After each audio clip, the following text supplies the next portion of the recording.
రావు శ్రీకృష్ణదేవరాయలు అనేటువంటి ఒక పార్లమెంట్ సభ్యుడు నిన్న పార్లమెంట్ లోక్సభలో మాట్లాడుతూ ఆంధ్రప్రదేశ్ రాష్ట్రంలో లిక్కర్ స్కామ్ జరిగిందని,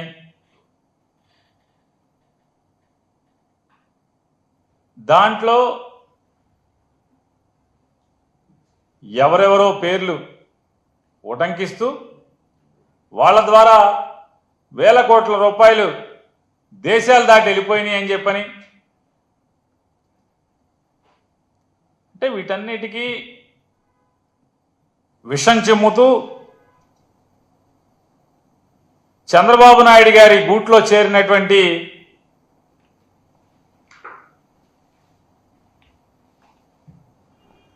ఫ్లెమింగో పక్షి లాంటి ఈ పెద్ద మనిషి గారు గూడు మారాడు. కొత్త గూడులో చేరి చంద్రబాబు చెప్పినట్టుగా చిలక పలుకులు పలుకుతున్నారు లోక్సభలో. వాస్తవాలు మాట్లాడితే ఎవరికి ఇబ్బంది ఉండదు, కానీ చంద్రబాబు నాయుడు మెప్పు కోసం ఈ రకమైనటువంటి విషం చిమ్మే కార్యక్రమం. జగన్మోహన్ రెడ్డి గారిని ఏదో రకంగా రాజకీయంగా నిందలు వేద్దామని చెప్పని, తద్వారా ప్రజలలో జగన్మోహన్ రెడ్డి గారి యొక్క నాయకత్వాన్ని తగ్గిద్దామనేటువంటి తప్పుడు కుట్రలో భాగమే ఈ లావు శ్రీకృష్ణ గారి చిలక పలుకులు అనేది ఇవాళ మనందరికీ అర్థమవుతున్నాయి. ఆయన ఏ గూడు నుంచి ఏ గూడుకి మారినా ఏదో ఒకటి ఇవాళ ఒక 21 మంది లోక్సభ సభ్యులకి నాయకత్వం వహించేటువంటి లావు శ్రీకృష్ణ గారు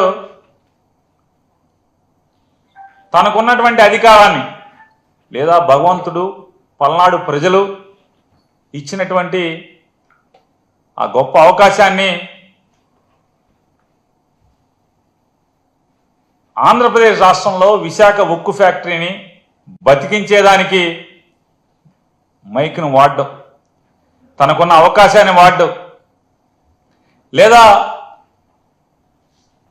పోలవరం ప్రాజెక్టుకి అరకొర నిధులు కాదయా, సంపూర్ణమైనటువంటి భూసేకరణతో సహా నిర్వాసితులకి చెల్లించాల్సినటువంటి డబ్బులతో సహా తక్షణం చెల్లించండి అని నిలదీసేదానికి లోక్సభలో పల్నాడు ప్రజలు తనకి ఇచ్చినటువంటి మైక్లో మాట్లాడే అవకాశాన్ని ఆయన వాడుకోడు. లేదా ఈ ఆంధ్ర రాష్ట్రానికి మరీ ప్రత్యేకించి సాగు కోసం, తాగునీటి కోసం ఇబ్బందులు పడుతున్నటువంటి రాయలసీమ లిఫ్ట్ ఇరిగేషన్ని అధికారికంగా లేదా కేఆర్ఎంబి ఇచ్చినటువంటి స్టేని ఎత్తివేయటం కోసం పల్నాడు ప్రజలు ఇచ్చినటువంటి అధికారాన్ని తన మైకు వాడడం, లేదా ఈ మధ్యకాలంలో మనం చూస్తున్నాం జనాభా నియంత్రణ అనేది ప్రభుత్వం ప్రజలకి నూరిపోయటం వల్ల ఈ దేశ శ్రేయస్సుని కాంక్షించి దక్షిణ భారతదేశంలోని ప్రజలందరూ కూడా జనాభా నియంత్రణ కోసం కంకణబద్దులై ఆనాటి ప్రభుత్వం చెప్పిన లక్ష్యాన్ని ఆచరణలో పెడితే దాన్ని సాకుగా ఇవాళ డబుల్ ఇంజన్ మాట్లాడుతున్నటువంటి ఈ ఇద్దరు, మోడీ గారు, అమిత్ షా గారు, వాళ్ళిద్దరూ చేస్తున్నటువంటి రాజకీయ ఏదైతే రూల్స్ పేరుతో లేదా జనాభా నిష్పత్తి పేరుతో లేదా జనాభా లెక్కల పేరుతో గడచిన 40-50 సంవత్సరాలుగా ఆపుకుంటూ పాలకులు ఆపుకుంటూ ప్రజానాయకులు ఆపుకుంటూ వస్తున్నటువంటి నియోజకవర్గాల వర్గీకరణని లేదా నియోజకవర్గాల డీలిమిటేషన్ని ఎత్తుగడగా కేవలం ఉత్తర భారతదేశంలోని 2-3 రాష్ట్రాల ఓటుతో ప్రభుత్వాన్ని ఏర్పాటు చేసుకునేలాగా లేదా దక్షిణ భారతంతో సంబంధం లేకుండా దేశాన్ని ఏల్దామని చేస్తున్నటువంటి దుర్మార్గపు ఆలోచనల్ని నిలదీసేదానికి పల్నాడు ప్రజలు ఇచ్చినటువంటి నీ లోక్సభలో మైక్ని వాడుతున్నావా అంటే దానికోసం వాడడం, నీ ప్రాంతం కోసం లేదా పల్నాడులో ఉన్నటువంటి వెనుకబాటుతనం గురించి లేదా పల్నాడులో ఉన్నటువంటి నీటి ఎద్దడి గురించి ఎప్పుడన్నా మాట్లాడతావా అంటే పల్నాడు ప్రజలు ఇచ్చిన ఆ మైకుని దానికోసం వాడవు. ఈ దేశం కోసం వాడవు, ఈ రాష్ట్రం కోసం వాడవు, దక్షిణ భారతదేశం కోసం వాడవు, మీ ప్రాంతం కోసం కూడా వాడే పని లేదు. కేవలం చంద్రబాబు ఏ కట్టుకథ చెప్తే, ఎటువంటి విషం చిమ్మమని చెప్తే ఆ విషం చిమ్మేటువంటి ఈ చిలక పలుకుల ప్రస్థానమే నిన్న లోక్సభలో లావు శ్రీకృష్ణదేవరాయలు గారు చేసినటువంటి ప్రసంగం. ఆయన చెప్తాడు, వెంటనే ఆంధ్రప్రదేశ్లో జరిగిన లిక్కర్ స్కామ్ మీద ఈడీ విచారణ చేసేయాలి, ఆళ్ళెవలో రెడ్డిని ఈళ్ళెవల రెడ్డిని అరెస్ట్ చేసేయాలని మాట్లాడతాడు.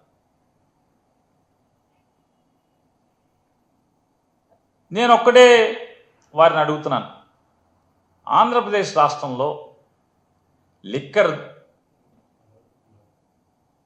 వ్యాపారం జరిగినప్పుడు లేదా 2019 నుంచి 24 దాకా తమరు పల్నాడు పార్లమెంట్ సభ్యులుగా ఉన్నప్పుడు మరి ఏం తప్పులు జరిగినాయని మీరు అనుకుంటున్నారు?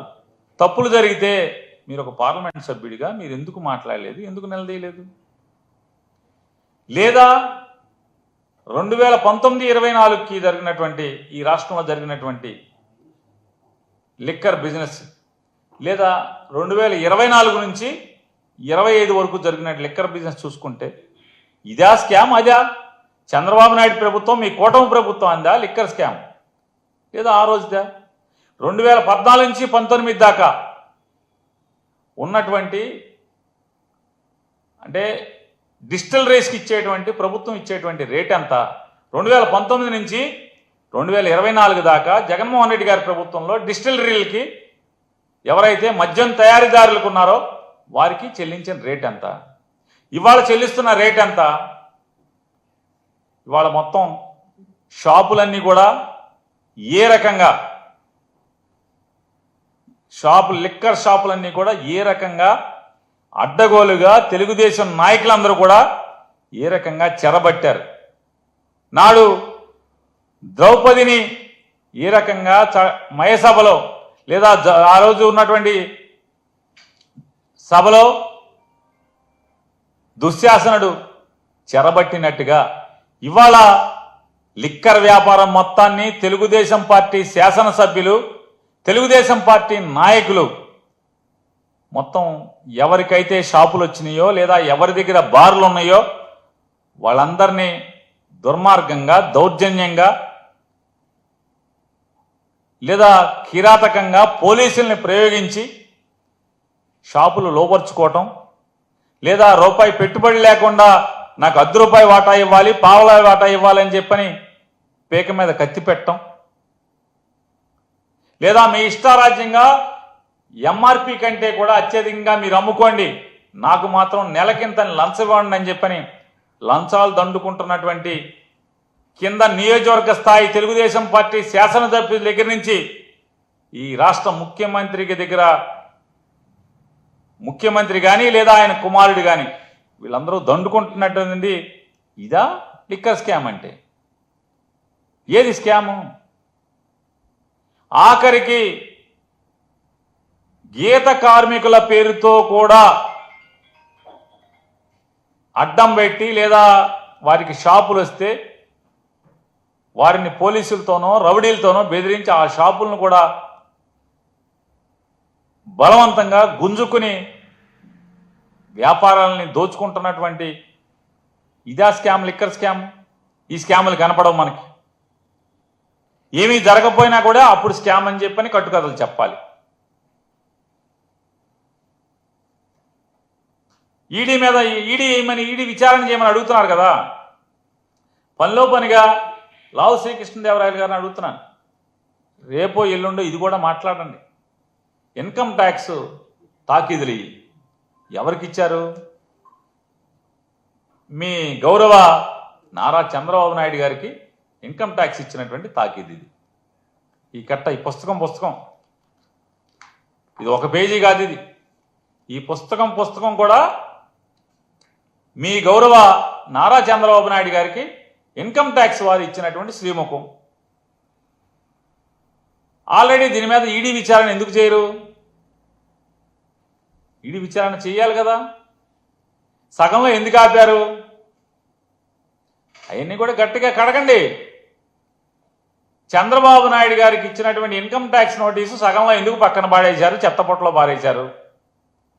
దీని మీద ఎలాగే ఈడీ చంద్రబాబు నాయుడు గారి పిఏ శ్రీనివాస్ దాకా ఈ డబ్బులు వచ్చినాయి. శ్రీనివాస్ నుంచి ఎవరైతే రాజధాని అమరావతి పేరుతో 4-5 పెద్ద కంపెనీలకి మీరు కాంట్రాక్ట్లు ఇచ్చారో 2014 నుంచి 19 దాకా, ఆ కాంట్రాక్ట్ కంపెనీల యొక్క అనామతు అకౌంట్లలో, చిత్తు అకౌంట్లలో మీకు 2000 కోట్ల రూపాయలు నగదు పంపించామని వాళ్ళు రాసుకుంటే అవి ఎవరెవరి ద్వారా మీకు చేరినాయి అంటే,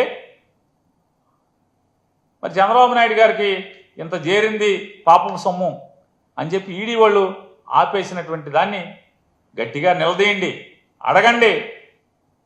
చట్టం ఎవరికైనా చట్టమే, చుట్టం కాదు ఎవరికి అని చెప్పి మీరు పార్లమెంట్లో మీ గొంతెత్తి మాట్లాడండి. ధర్మాన్ని 4 పాదాల నడిపించేలాగా చేయండి. మీరు మంచి నీతి మాటలు చెప్తున్నారు కదా, సూక్తి ముక్తావాలి. అలాగే చంద్రబాబు నాయుడు గారి పిఏ శ్రీనివాస్ స్కిల్ స్కామ్ మొదలవంగానే అమెరికా పారిపోతాడు. అమెరికా టికెట్లు ఎవరు కొంటారో మీకు తెలుసు, ఎవరు కొని పంపించారో. ఏమైపోయాడు? జగన్మోహన్ రెడ్డి గారు ఉన్నటువంటి కాలంలో చంద్రబాబు నాయుడు పిఏ, ఒక 20 ఏళ్ళు 25 ఏళ్ళుగా పనిచేస్తున్నటువంటి పిఏ శ్రీనివాస్ గారు ఏమైపోయాడు? మళ్ళీ ఎప్పుడు వచ్చాడు? ఎందుకు వచ్చాడు? ఇవాళ ఏం చేస్తున్నాడు? మాటికి దుబాయ్ పంపించే పనిలో ఉన్నాడు కదా.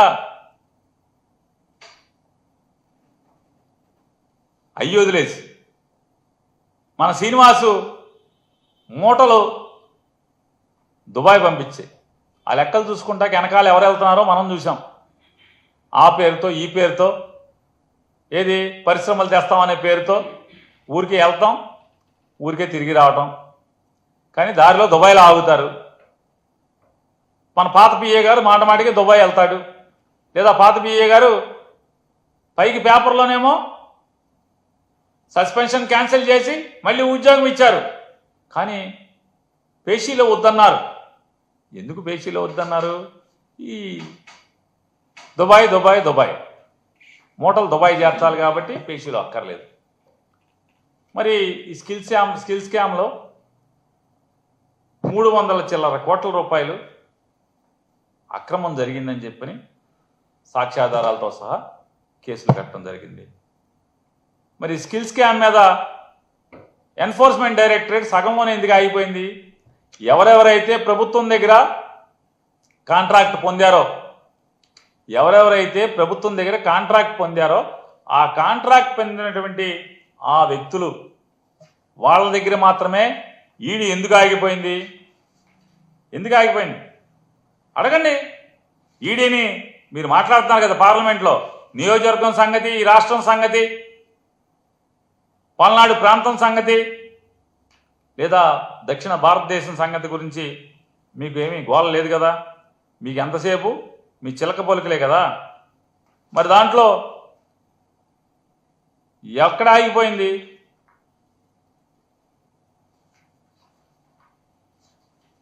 స్కిల్ స్కామ్లో ఎవరెవరైతే పాపాలు చేశారో, ఎవరెవరైతే ఈ రాష్ట్రానికి వెలుపల ఉన్న వాళ్ళు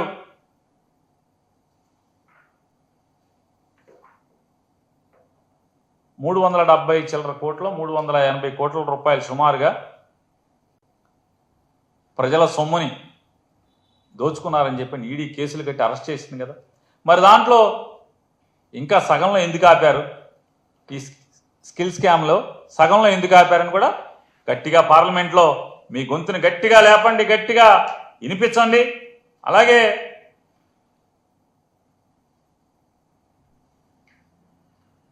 కృష్ణదేవరాయలు గారు ఇవాళ మీరు చాలా పద్ధతిగా మాట్లాడుతున్నట్టుగా చెప్తున్నారు కదా. ఎక్సైజ్ శాఖలో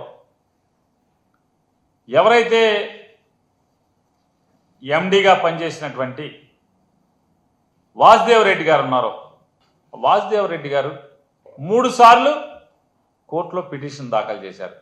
అయ్యా, నన్ను పోలీసు వారు వేధిస్తున్నారు, భయపెడుతున్నారు, భయభ్రాంతులకు గురి చేస్తున్నారు, నన్ను బెదిరిస్తున్నారు, 164 జడ్జి గారి ముందు వాంగ్మూలం ఇమ్మని చెప్పని, తప్పుడు వాంగ్మూలం ఇమ్మని చెప్పని బెదిరిస్తున్నారని చెప్పని వాసుదేవ్ రెడ్డి గారు ఎవరైతే 2019-24 మధ్యలో బెవరేజెస్ కార్పొరేషన్ ఎండీగా చేశారో, ఆయన సాక్షాత్తు హైకోర్టు న్యాయమూర్తులకి విన్నవించుకుంటే ఇవాళ అతన్ని అదిరించి బెదిరించి లొంగ తీసుకుని 164 స్టేట్మెంట్లు ఇప్పించి మీకు కావలసినట్టుగా అదొక తప్పుడు కేసులో ఏదో రకంగా ఎవరో ఒకరిని అరెస్ట్ చేయాలి, వైఎస్ఆర్ కాంగ్రెస్ పార్టీ వాళ్ళని. ఏదో రకంగా జగన్మోహన్ రెడ్డి గారిని అరెస్ట్ చేయాలి. మీ నాయకుడేమో, ఎవరైతే ప్రస్తుతం మీ కొత్త నాయకుడేమో, ఇప్పుడు మీ కొత్త దేవుడు ఉన్నాడు కదా, కొత్త దేవుడు చంద్రబాబు నాయుడు గారు, మీ కొత్త దేవుడు చంద్రబాబు నాయుడు గారేమో ఈ 300 చిల్లర కోట్లు ఎవరికో దోచిపెట్టి ఆయన ముద్దాయిగా అయితే ఇవాళ జరుగుతున్నది జగన్మోహన్ రెడ్డి గారి ప్రభుత్వంలో కంటే కూడా ఈ ప్రభుత్వంలో ఎక్కువ డబ్బులు మీరు డిస్టిలరీకి, అంటే ఎవరైతే మద్యం తయారీ కంపెనీలకు పే చేస్తారు. ఎందుకు పే చేస్తారు? మీకేం కావాలో వాళ్ళు ఇవ్వాలి కాబట్టి. మీ నాయకుడికి, మీ కొత్త దేవుడికి ముడుపులు ఏ రకంగా కావాలో వాటిని పెంచడం కోసమే కదా చేసి వాళ్ళ ఎవరెవరో అమాయకుల పేర్లు చెప్పి ఎవరెవరినో వైఎస్ఆర్ కాంగ్రెస్ పార్టీకి కానీ ఈ వ్యవస్థ కానీ సంబంధం లేనటువంటి వ్యక్తుల పేర్లు చెప్పి ఏదో రకంగా జగన్మోహన్ రెడ్డి గారి మీద ఎవరో ఒకళ్ళ పేరుతో మీరు ముద్దాయం చేయాలనేటువంటి తప్పుడు ఆలోచన కోసం పార్లమెంటును కూడా వాడుకోవటం, లోక్సభని వాడుకోవటం, ఇంతకన్నా దిగజారి రాజకీయాలు చేయటం ఇంకేమన్నా ఉంటుందా? ఇవాళ మీరు స్కిల్ స్కామ్ గురించి మాట్లాడితే బాగుంటుంది పార్లమెంట్లో. అలాగే మీ కొత్త దేవుడు ఆయన చేసిన పాపాల మీద, ఆయన ఇన్కమ్ ట్యాక్స్ ఇచ్చినటువంటి నోటీసుల మీద మీరు మాట్లాడి ఖచ్చితంగా దాని మీద ఈడీని వేయించే కార్యక్రమం చేయమని చెప్పని ఇవాళ. అలాగే తమ అంతరాత్మకు కూడా తెలుసు, ఢిల్లీ లిక్కర్ స్కామ్లో తమ పేరు లేనంత మాత్రాన తమ డబ్బు ఉందనేది కూడా తమ అంతరాత్మకు తెలుసు. ఆ డబ్బు ఎవరి ద్వారా దాంట్లో పెట్టామో మన పేరు లేనంత మాత్రాన మనమేమి నీతి కబుర్లు చెప్పాల్సినటువంటి పని లేదు. నీతి కబుర్లు చెప్పినా రాజకీయ వ్యవస్థలో ఈ విషయాలు తెలిసిన వాళ్ళందరూ కూడా నవ్వుకుని పోయే పరిస్థితి తప్పితే ఇటువంటి అపహాస్యం పాలయ్యే పరిస్థితుల్లో మీరు మాట్లాడటం వల్ల ఏం ఉపయోగం ఉంటుంది? కేవలం జగన్మోహన్ రెడ్డి గారిని ఏదో రకంగా తప్పుడు వాంగ్మూలాలతో, మీ తప్పుడు వార్తలతో గాలి పోగేసి ప్రచారం చేసి టీవీల్లోనో, పేపర్లోనో, లేదా పార్లమెంట్లోనో, అసెంబ్లీలోనో కౌరవులు లాంటి మీరందరూ కూడా కౌరవ సభలో మాట్లాడినంత మాత్రాన జగన్మోహన్ రెడ్డి గారికి కానీ వైఎస్ఆర్ కాంగ్రెస్ పార్టీకి కానీ జరిగే నష్టమేమీ లేదు, జంకేది లేదు, బొంకేది లేదు. మీరు ఈడీని మాట్లాడతారా లేదా ఏం చేస్తారో మీ చేతనైంది మీరు చేసుకోమని చెప్పినది కూడా మీడియా ద్వారా మిమ్మల్ని మాట్లాడించిన, పార్లమెంట్లో మిమ్మల్ని మాట్లాడించిన వారికి కూడా సూచనగా చెప్తున్నాం.